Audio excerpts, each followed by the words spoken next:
If a dead man has done something wrong to you, abuse him because that is the evidence. Aliyu, abuse a dead person. I don't understand. Former Nigerian state governor and prominent People's Democratic Party (PDP) leader Babangida Aliyu has stirred public discussion following a blunt reflection on accountability, history, and leadership responsibility. Aliyu made the remarks during an interview on where he spoke broadly about governance, public judgment, and how leaders are remembered after leaving office. In the interview, he argued that criticism from the public is a powerful marker of leadership performance, stating if a dead man has done something wrong to you, abuse him because that is the evidence that will be used in judging him in the hereafter. Babangida Aliyu. The comment, delivered in a moral and philosophical context on symphony, was used by Aliyu to underline his belief that leaders cannot escape judgment, whether during their time in office or after.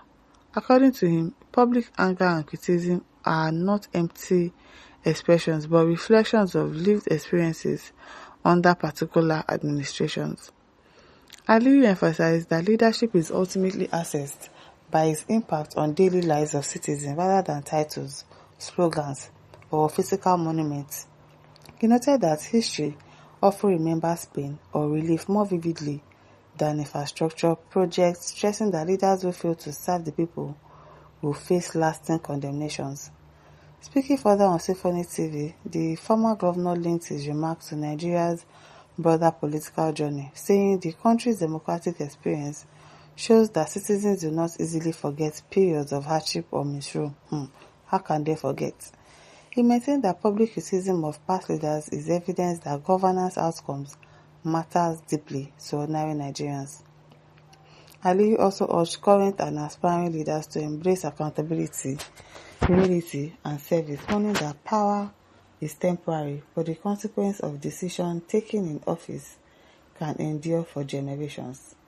His comments have generated mixed reactions, with some viewing them as a frank reminder of moral responsibility in leadership, while others consider them controversial. Nonetheless, the interview on Symphony has added momentum to the ongoing national conversations about governance, justice, and how leaders are judged by history. Ali concluded by calling on political actors to learn from past mistakes and prioritize the welfare of the people, noting that both history and society ultimately deliver their verdicts. Alright though, as Sam Daniel says, humanly speaking, apart from Yaradua, I don't think any Nigerian politician, dead or alive, should know peace in the afterlife. Okay, Ofo says, he don't join court. How will I know? Cedric Richard says, since the Tinubu put this on for court, he can't be dry. He said that court. Wahala. Hey. As Patrick Obi says, why not name them now? Those leaders who have brought hardship and sorrow to the millions of Nigeria. Why not call them? Are you afraid of them because they are dead? Change from good governance to sorrow, tears, and blood. Okay. The begging on this page. Wahala. Wetin happen? Oyedele says, just like you did, Mr. Former Governor, when you had opportunity. Hogwash. Raymond Barry says, the man on bleaching cream resembles Wicked when he was still alive. Who is Wicked? Who is Wicked when he was still alive? Solomon Education says, some or none of the politics will have peace. Even to death, Nigeria is gone. As South Africa says, Ukwan form, I shout the loudest amen. Okay. Victor Bank says, that's right. Criticism is the parameters for assessing performance. When the people criticize an administration reflects performance and calls for amendment. Okay, Diana P says, if a leader leads or rules without having the people in mind to better their lives, of all use is his leadership.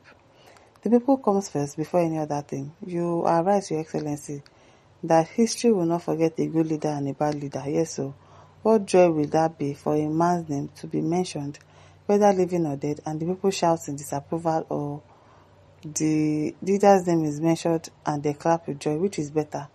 Even if it's normal, the family members, Abi, should be tolerated. Sir Sunday says, and that's the reason Buhari will never have peace, even in grief. Amen. Amen. Amen. Guess it's 3 says, Baba bleaching cream. Is it bleaching? Okay, now. At Abdul Salam, it says, no, Babangida, you have proved your ignorance as a Muslim believer. This is not from Islamic teachings and principles. Please, it's not too late. Go back to Islamia school and learn Islam. I beg, Islamia school and learn Islam. As Tabo says, that is not what Islam says. It says respect the dead. Do not say anything bad to it. There are some dead people, if you remember what they've done to you, you go to cause them inside the grave. Respect the dead, we no respect himself when they are alive.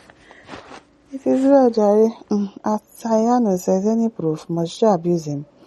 It means your faith is not online with Sahaba and other good people. Even a living soul is not allowed to abuse if you do something wrong in the course of discharging his duty. Muhammad replies and says, that is why we are where we are today. I noticed something with black and Africans, but that works only for poor masses. They always say forgive and forget. While they are being cheated, look, for example, someone will rape his daughter, but he or she will cover it up so that his daughter's name, the name of the family, will be dragged outside. Just imagine doing injustice to himself by himself. That's why the word justice does not exist in African soil. I'm telling you. The Oshama says, see, the impact a leader has on the people, whether good or bad, is indelible in the minds of the people, that anytime they mention that personality, all the good he or she may have done or bad easily reflect on the mind of the people. Exactly, they can't forget. Atinoho says, Nigerian politicians, when they step out of power, they turn to malams, pastors, or motivational speaker. That one I condemn called El Rufai walking around Kabul, Kaduna. Okay. At that says, see Chris. Who the Chris? Kunesta says, thanks a lot, sir. All you have said is nothing but the truth. Sylvester Ogoli says, this betrayal of Goodluck Jonathan should not be taken seriously. He is just frustrated. Atmosi says, what is Wiki's picture doing here? I don't know. And now Bogudo says, Aliyu Babangida cannot forget Wiki in his entire life. You people plotted against Jonathan and Wiki plotted against Atiku, so the equation is balanced. At Magnus says, so you have to include Wiki's picture so that people will read it. At Meta says, that is if the anger and criticisms were not out of sentiment, envy, and partisanship. Olumo says, I was thinking you want to talk about Wiki's downfall. Well, I don't know why they put Wiki's picture there. Paulina says, the interest I have in reading this is of hungry Wiki's face I saw. I thought he was speaking about Wiki's political downfall and the music he's facing now. Yeah, sorry. You derailed the people. My listeners, don't forget to like, to share, to subscribe. Thank you for listening. See you some other time. Bye.